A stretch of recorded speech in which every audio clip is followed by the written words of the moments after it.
بسم اللہ الرحمن الرحیم۔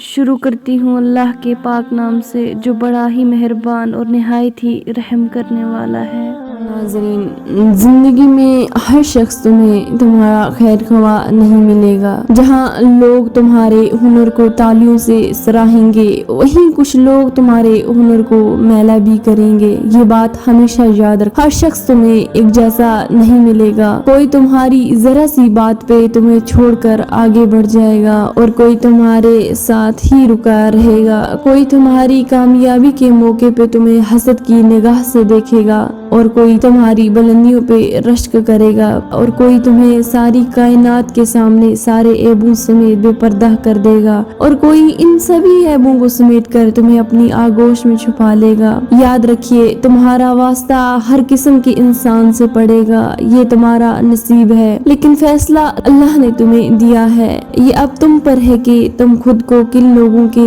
گرد رکھنا چاہتے ہو، تم کس کے رنگ میں رنگنا چاہتے ہو۔ خوشی اور غم کا انتخاب انسان خود کرتا ہے۔ اب تمہیں فیصلہ کرنا ہے کہ کس کی بات کو دل سے لگانا چاہتے ہو اور کس کی بات کو نظر انداز کرنا چاہتے ہو۔ مگر جہاں بھی جاؤ یہ ذہن نشین رکھنا کہ جو شخص جس طرح لوگوں کے سامنے تمہارا تعارف کرواتا ہے وہ اس شخص کی اپنی ذات کی حقیقت ہے، تمہاری نہیں۔ وہ جو لفظ تمہارے لیے استعمال کرتا ہے وہ اس کا اپنا ظرف ہے، تمہارا نہیں۔ ناظرین، ہم اتنے نیک یا پرہیزگار نہیں جو اچانک ہی اللہ کا راستہ مل جائے۔ اصل میں بات ساری یہ ہے کہ ہم راستہ ڈھونڈنے کی کوشش ہی نہیں کرتے، ہم ڈر سے نماز پڑھتے ہیں، محبت سے نہیں۔ اور اب جو ہمارا حال ہے اس پہ تو قیامت ہے۔ ہم اتنے بے حس ہو چکے ہیں کہ انسان تو انسان، ہم بے زبان جانوروں پر بھی ترس نہیں کھاتے۔ اللہ سے محبت تو دور کی بات، ہم تو اب اس سے اتنا دور آ چکے ہیں کہ جہاں نہ وہ ہمیں نظر آتا ہے اور نہ ہماری ذات ہمارے پاس ہے، بس ہم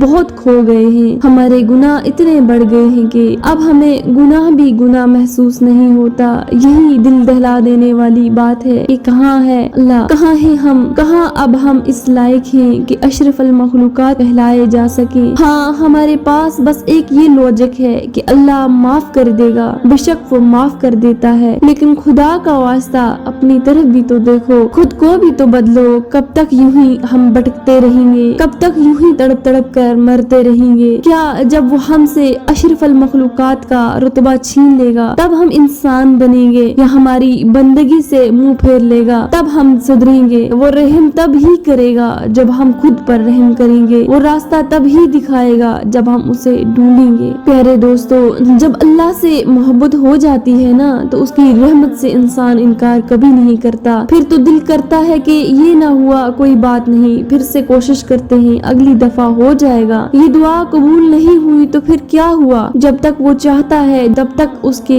در پہ جھولی حاضر ہو، یہ حسرت ادھوری رہ گئی تو پھر کیا ہوا؟ اگر وہ اس حسرت کے ذریعے رابطہ رکھنا چاہتا ہے تو قربان اس کی مصلحت پر یقین انسان کو بہت نڈر بنا دیتا ہے، کیونکہ پھر انسان یہ تسلیم کر لیتا ہے کہ جو اللہ کی رضا ہے، جو اللہ کی رضا سے ہوا اور جو ہوگا وہ بھی اللہ کی رضا سے ہوگا، اور جو چیز اللہ کی رضا سے ہو اس پہ تو ملال بنتا ہی نہیں۔ اے میرے پیارے ناظرین، ہم انسان اپنے فیصلوں سے خسارے کماتے ہیں مگر اللہ کے فیصلے ہمیشہ پرسکون ہوتے ہیں۔ کتنا ہی غم کیوں نہ ہو، جو اللہ کے فیصلوں پہ راضی ہونا سیکھ جاتا ہے وہ ہمیشہ نفع اٹھاتا ہے اور نقصان کی بات ہی نہیں ہوتی۔ پھر پیارے دوستو، عبادت گزار ہو یا گنہگار، اللہ سے تو سب کو محبت ہوتی ہے کیونکہ اس نے ہمیں محبت سے تخلیق کیا ہے۔ بس فرق اتنا سا ہوتا ہے کہ کچھ زبان سے اپنے اور اس کی محبت کا اظہار کرتے ہیں اور کچھ کو تو اللہ سے محبت اتنی وسیع ہوتی ہے کہ انہیں کبھی الفاظ ملتے ہی نہیں۔ پیارے ناظرین، مجھے لفظوں سے بچپن سے عشق ہے مگر جب میں اللہ کے سامنے روبرو جاتی ہوں تو میرے سبھی الفاظ دم توڑ دیتے ہیں۔ پھر میں خود سے سوال کرتی ہوں کہ ایسا کون سا الفاظ ہے جس سے میں اس کی محبت کا شکر ادا کر سکوں؟